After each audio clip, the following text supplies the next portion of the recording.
Mari kita buka dengan satu pertanyaan kritis. Apakah benar menguasai supply and demand sama dengan menguasai kekayaan?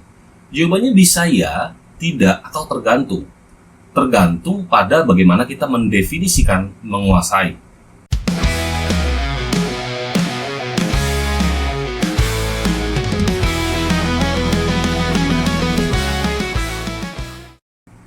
Supply and demand adalah mekanisme paling dasar yang mengatur harga dan aliran kekayaan. Contoh konkretnya seperti ini. Minyak naik karena OPEC memangkas pasokan.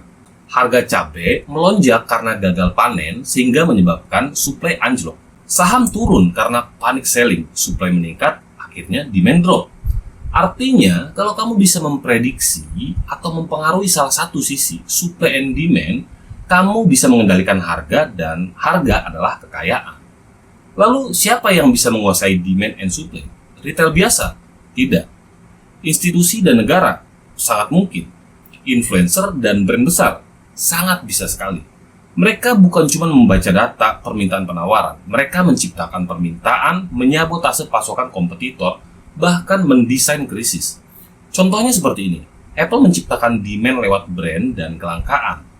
Akhirnya supaya terbatas saat awal rilis. Elon Musk menaikkan demand Doge lewat tweet, walau ini tidak sustain. US dan Arab mengendalikan pasar minyak lewat konflik dan produksi. Dalam trading dan saham, jika kamu paham area supply and demand di chart, misalnya menggunakan zone ala smart money concept atau metode klasik, kamu tahu di mana harga kemungkinan besar akan berbalik arah karena terjadi ketidakseimbangan. Itu artinya kamu bisa beli di demand zone, lalu jual di supply zone, dan ulangi terus. Beli saat harga undervalue karena oversupply, hindari jebakan FOMO karena demand sesaat. Seorang trader profesional dan institusi tidak ikut harga. Mereka menunggu harga sampai ke zona mereka. Mereka ibarat seperti tukang jamu, bukan pembeli pasar. Ada beberapa contoh di dunia nyata terkait penguasaan supply sama dengan penguasa dunia. Contohnya di dunia nyata, penguasa supply sama dengan penguasa dunia. China menguasai rare earth sama dengan mengendalikan industri teknologi dunia. US menguasai sistem keuangan dolar, ya sama dengan dia mendikte demand internasional. Tesla menguasai demand electric vehicle lewat storytelling. Bukan berarti mereka menguasai teknologi yang paling unggul. Lalu bagaimana menguasai supply and demand?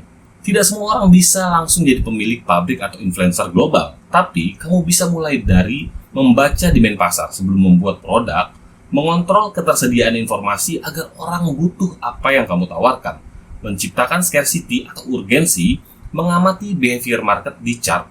Harga bukan random tapi hasil pertempuran invisible antara supply and demand. Dan kalau kamu jualan es di kutub utara, kamu bukan pengusaha, itu tandanya kamu bodoh.